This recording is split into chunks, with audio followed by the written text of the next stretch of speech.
Kunci tak boleh. 10 menit paling tidak 20 menit sudah ada di ruang tunggu.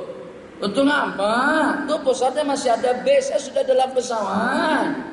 Boarding pass sudah di tangan, masih sempat lagi nak masuk. Tak boleh. Dia turunkan B kita daripada pesawat. Dia suruh beli tiket baru. Dari situ-situ Air Asia boleh menjadi asbab. Entah apalah. Tak ada sambungannya. Tak ada toleransi langsung. Semua pusat ada toleransinya. Jadi janganlah nampak kelihatan rakus semacam itu. Takkan dengan kita habiskan doa imam. Imam berdoa, balik lagi tangan, balik lagi 2 kali. Al-Fatihah, berdoa lagi sekali. Oh, panjang sungguh baca doa haul.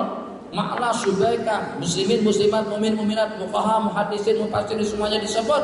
Itu ketika pesawat baru habis doa, pesawat sudah mendarat di Jakarta. Nah, tapi kalau kita masih ada peluang waktu, barulah kita raihkan imam. Satu, supaya orang tidak terasa hati. Yang kedua, agar kita dapat berdoa bersama. Yang ketiga, untuk tidak mengganggu orang. Kalau kita macam itu, mesti orang-orang yang duduk di saf pertama itu, wah ini Wahabi, ini Salafi. Mesti begitu, Bang. Sebab Wahabi Salafi sekian langkah-langkah orang yang tidak ada hormat, yang tidak ada rasa ta'zim langsung, tak kisah, terasa tergores, sampai orang tetap sudah mereka langkah-langkah macam itu.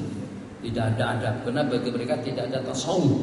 Yang tidak belajar tasawuf, adabnya kurang asam, bukan kurang garam, kurang gula juga, garam, asam sekali. Jadi tak ada akhlak. Orang-orang ulama dulu dibantai, sebenarnya disalahkan.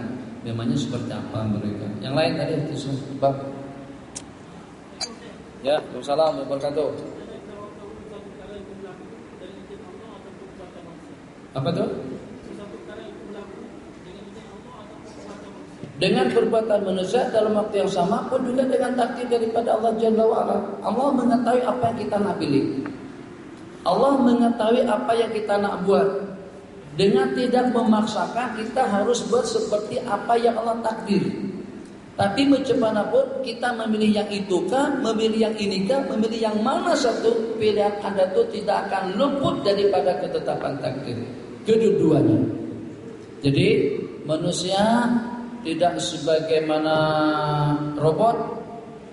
Allah. Jadi macam mana perumpamaan yang lebih cantik? Ada yang mengatakan manusia itu dipaksakan untuk melakukan sesuatu. Itu pahaman daripada Jabariyah.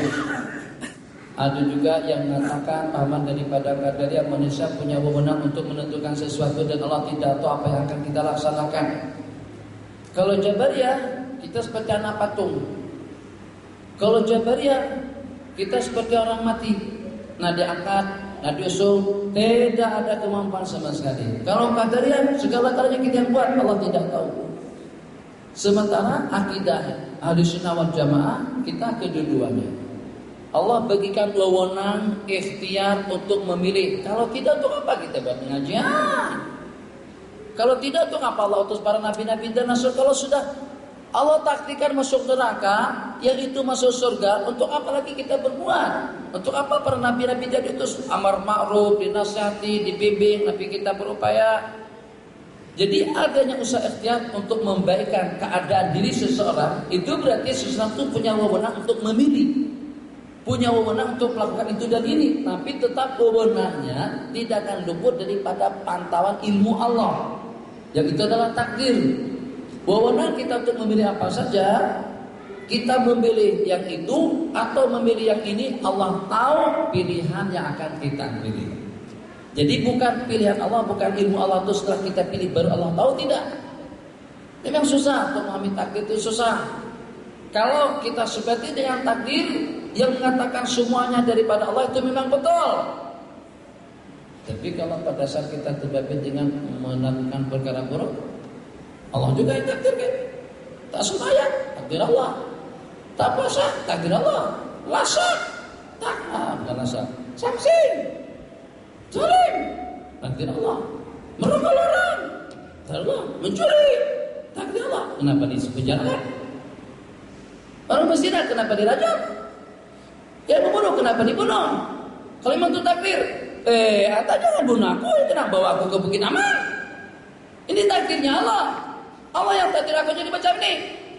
Jadi kata Bukit Aman, aku masukkan kamu ke dalam penjara pun takdir Allah juga. Aku tendang, aku pukul, aku tempelin kamu pun juga takdirnya Allah Jalla wa'ala. Asmeng napa Ci? Yang kecampur urusan orang. Nah masuk surga masuk saja, jangan kacau aku. Aku tasmi Allah takdir. Tampar saja orang, tampar sekuat-kuatnya sampai tumbang, sampai berdarah. Kenapa tampar aku? Zalim nih. Takdir Allah. Allah takdirkan aku untuk tumbuh tua. Sama-sama takdir. Kalau mau lebih samsing lagi, ambil pistol tembak mati. Sebelum dia mati, ini takdir Allah tuh tembak. Kacau dunia kalau kita gunakan bahasa takdir. Makanya itu mazhab Ahlussunnah wal Jamaah menghimpunkan antara dua pandangan. Leluasa kita tetap tidak disekat, dalam waktu yang sama leluasa itu tidak luput daripada ketetapannya Allah. Takdir secara ajali yang kita tidak tahu bagaimana takdir yang Allah takdirkan pada diri pribadi kita masing-masing. 3 menit terakhir. Oh, silakan.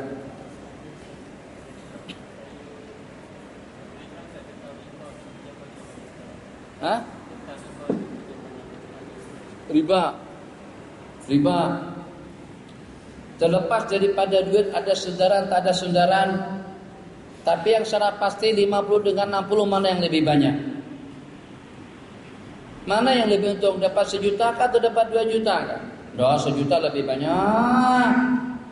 RM1 lebih banyak daripada 10. Itu belum ada kamusnya. Jadi kalau dikatakan tak ada saudara, tak ada stok emas, tak ada stok perak, itu semuanya leluasa dibuat macam itu saja, tapi tetap dia ada nilai. Dalam bahasa riba, ribanya ziyadah, melebihkan. Faman zada wistazada, barang siapa menambah atau minta tambah fakat arba. Yang 10 jadi 12, yang 1 juta jadi 1.200.000. Timbangannya 3 kilo ditukar dengan 3,5 kilo riba. Sukatannya daripada 60 sa' kepada 65 riba.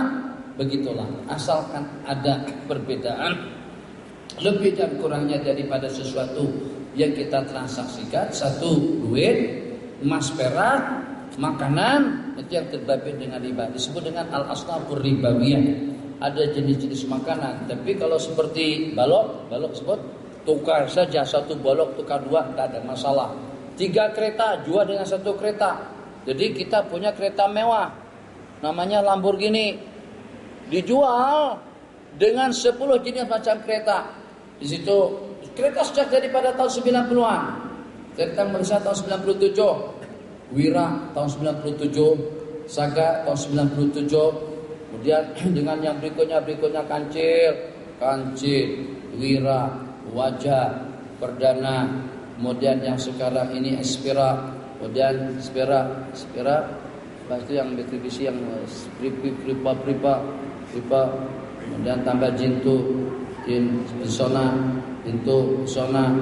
kemudian apalagi CP, kumpul semuanya 15 unit. Semuanya produk Fradua dengan Proton. Kita ganti dengan 1 buah Lamborghini harganya 4 juta. Riba? Rumah jual dengan rumah, tak ada riba. Asnaf ribawi, tamar dengan tamar, zabib dengan zabib, garam dengan garam, emas dengan emas, perak dengan perak. Itu yang disebut dengan al-asnaf ribawiyah yang tidak boleh kita tukar dengan berlebihan. Rambutan dengan durian tidak boleh berlebihan karena lain jenis. Rambutan dengan rambutan tidak boleh. Durian dengan durian di 24, di 27, di 29, atau juga dengan musangking, atau juga dengan kambing king, atau juga dengan ayam king. Itu tidak boleh. Karena sebab semuanya itu daripada jenis durian. Sejenis tidak boleh berlebih-lebihan. Lain jenis idza tarafatil ajnasu babi'u kaifa syi'tum. Kalau jenisnya sudah berbeda-beda maka jualah sesuka kamu. Kalau seumpama besi tidak ada ribawi, semen tidak ada ribawi, bangunan tidak ada ribawi, kereta tidak ada ribawi, handphone pun juga tidak ada. Spek mata, baju, kain tidak ada ribawi. Jadi yang terbabit dengan riba itu adalah duit, emas dan perak dan juga semua jenis barang makanan. Terakhir, dari jemaah wanita, bagaimanakah orang wanita ketika mengambil wudhu selepas mandi dengan kuala berkemban boleh? Yang kedua, bolehkah seorang wanita uzur, yakni haid, mengaji Al-Quran tafsir untuk dirinya sejak hari? Jadi bagaimana aurat wanita pada selepas mandi? Boleh pakai tuala? Berkemban. Macam mana apa berkemban? Pakai kain saja. Sampai sini saja, sampai ke lutut. Boleh, tak pakai tuala pun juga boleh, asalkan di rumah yang tertutup. Asalkan yang ada di rumah itu suaminya saja. Sehingga untuk menghangatkan badan, mengeringkan badan bukan lagi dengan tuala, langsung dengan pelukan daripada suami yang tercinta. Yang tak boleh itu kalau seandainya ada orang lain. Tapi kalau sesama wanita tidak ada masalah, sebab orang wanita daripada pusat udah sampai ke sini. Kalau kita takdirkan perempuan itu bukan pakai tuala berkembang, pakai tuala sampai ke pusatnya dan ke lutut, keluar daripada bilik mandi, dan semuanya perempuan, tak masalah. Terbuka semuanya sini, pakai usah. Kenapa? Sebab auratnya daripada pusat sampai ke lutut. Yang tak boleh kalau di depan laki-laki yang bukan mahram. Ya tidak boleh kalau di depan laki-laki yang lain. Tapi kalau dia dengan suaminya, keluar daripada bilik air, polos. Ya Allah, macam mana boleh macam tu? Innalillahi wa inna ilaihi raji'un. Tuala mana terjatuh, tuala sini terjatuh bang, basah tualanya. Jadi keluar daripada bilik air tak pakai apa-apa. Innalillahi wa inna ilaihi raji'un. Boleh? Boleh. Kenapa? Setakat suami saja yang ada di rumah. Mak tak boleh, ayah tak boleh, anak tak boleh, abang tak boleh. Tengok dia macam tu, tapi kalau dengan suaminya tak pakai apa-apa, masuk polos, keluar pun juga polos, tak ada langsung, ada masalah. Asik lagi masalah. Rupanya suami pun buat benda yang sama.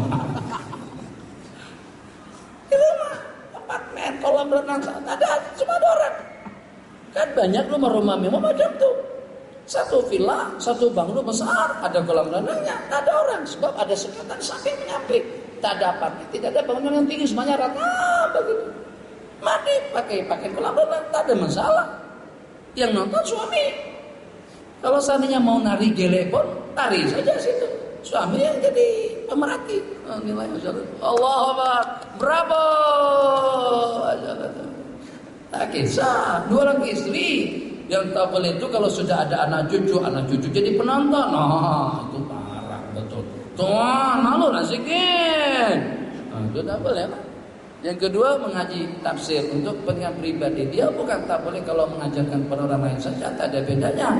Tapi kalau yang dibaca itu setakat tafsirnya saja tidak ada masalah.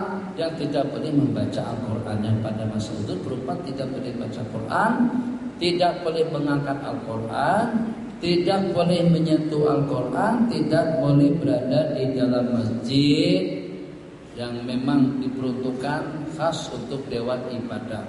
Tapi kalau diperuntukkan untuk wanita-wanita itu tidak mengapa. Rabbana atina fid dunya hasanah wa fil akhirati hasanah wa qina adzabannar.